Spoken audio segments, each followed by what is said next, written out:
Hi, it's December 21st, and this is the 21st story in A Story a Day Till Christmas. It is called At Christmas, Anything Can Happen.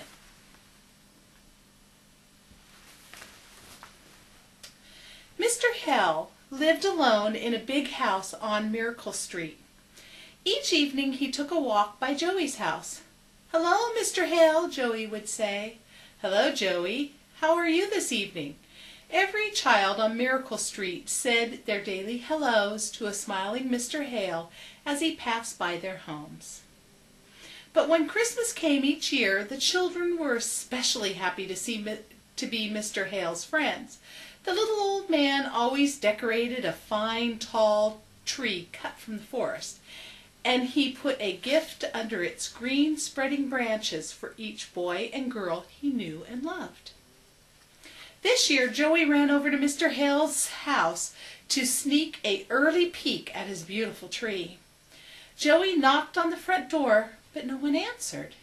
He looked in the window and he saw a big green fir tree in the corner, just like last Christmas. But, Joey asked himself curiously, where's Mr. Hale? He should be busy as a beaver hanging lights and decorations on his wonderful tree. The small boy ran to tell Billy, his next-door neighbor, about Mr. Hale. Then together they hurried back to the little man's big house. Again Joey knocked on the front door, but again no one answered. The two boys peered into the window and saw the same green tree now covered in blinking lights and red balls. They saw, too, that Mr. Hale's favorite decoration was on top of the tree, a lovely white angel with a gold crown on her head. Joey and Billy were delighted with the sight as usual, but they were also puzzled. Where was Mr. Hale? And if he really wasn't home, who had decorated the tree? The two boys ran down the street to tell their other friends about the mystery, and all together they raced back to Mr. Hale's house.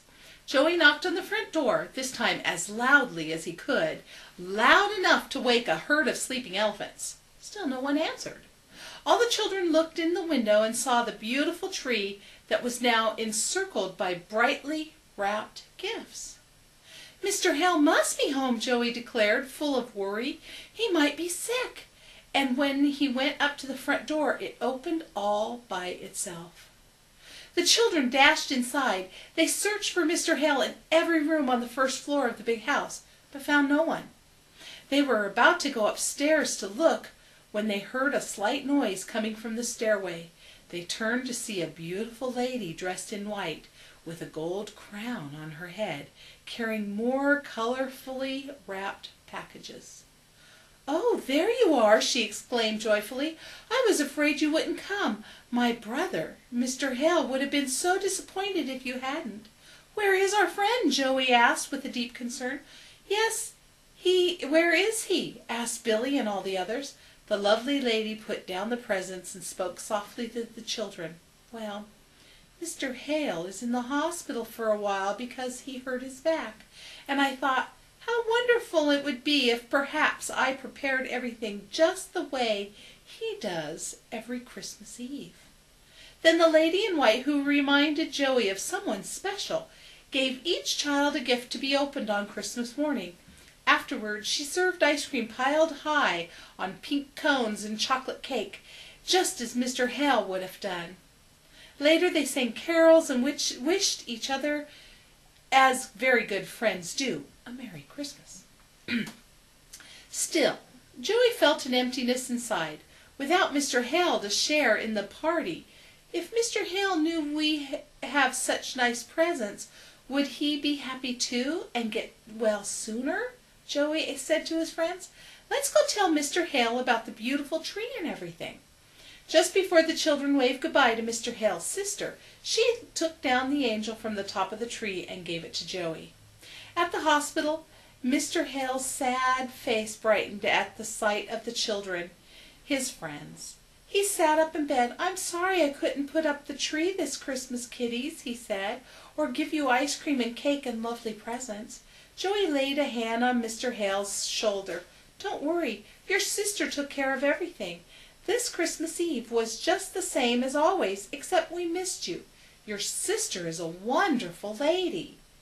Joey was still holding the angel given to him from the top of Mr. Hale's Christmas tree, and suddenly he remembered who the kind lady in white reminded him of.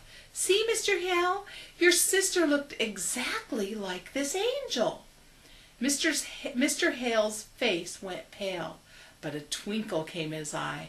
"Why, Joey, that can't be. My only sister went to heaven years ago," he sighed.